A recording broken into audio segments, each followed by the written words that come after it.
রাজধানীর বাড্ডা সাতারকুলে ঢাকা 11 আসনের বিএনপি প্রার্থী ডক্টর এম এ কাইয়ুম জনসংযোগ করছেন। সেখানে আছেন সহকর্মী আরিফুল ইসলাম।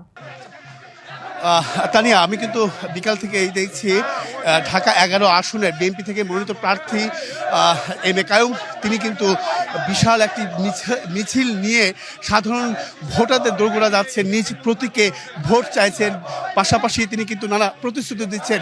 সেই বিশাল একটি মিছিল নিয়ে তিনি গণসংযোগ করছেন, সাধারণ মানুষের ভোটারদের হাত তুলে তিনি ইশারা দিচ্ছেন যাতে করে 12 তারিখে বিজয়টা বা ফুলের মালাটা তার গলায় হোক, সেটা কিন্তু নিশ্চিত করতে তিনি এই গণসংযোগ করছেন। আমি একটু যেতে চাই, আপনার প্রার্থিতা নিয়ে একটা অভিযোগ ছিল, আদালত আজকে রায় দিয়েছে, সেই প্রেক্ষাপট আসলে কিভাবে দেখছেন?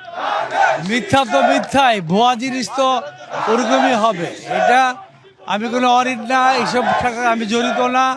দীর্ঘ সময় দেশের বাইরে ছিলাম, ইউনিভার্সিটির কার্ড ছিল। এটা একটা মিথ্যা জিনিস। আদালত রায় দিয়েছে, সঠিক রায় দিয়েছে। Thank you. তো সেক্ষেত্রে আবার যদি আপিল করেন তাহলে আমরা আইনগত ফেস করবো, এটা কোনো সমস্যা নেই তো।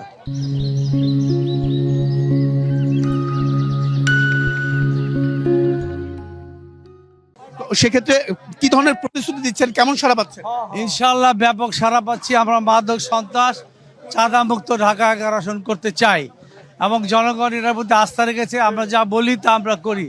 ইনশাআল্লাহ আমি এটা করব এবং গ্যাস, পানি এবং রাস্তাঘাটের ড্রেনেজের যে সমস্যা, এগুলো আমরা ইনশাআল্লাহ সমাধানের জন্য প্রতিশ্রুতি দিচ্ছি এবং করবো ইনশাআল্লাহ। 11 দলীয় জোটের যিনি প্রার্থী আছেন তার সঙ্গে কি আসলে কতটা লড়াই হতে পারে বলে মনে করছেন?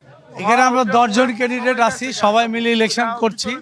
এটার ইলেকশনের রেজাল্টের পরে সাধারণ বলা যাবে না, তবে আমার বিজয়ের ব্যাপারে ধানের শীষের আমি শতভাগ নিশ্চিত ইনশাআল্লাহ। আপনার কোনো গুরুত্বপূর্ণ ইশতেহার আছে কিনা? দলীয় ইশতেহার তো রয়েছে, পাশাপাশি আপনার কোনো? আমার যে মাদক সন্ত্রাস, চাঁদা এবং এই এলাকার যে স্থানীয় সমস্যা, গ্যাস, পানি এবং রাস্তাঘাটের খারাপ অবস্থা, এগুলি করবো।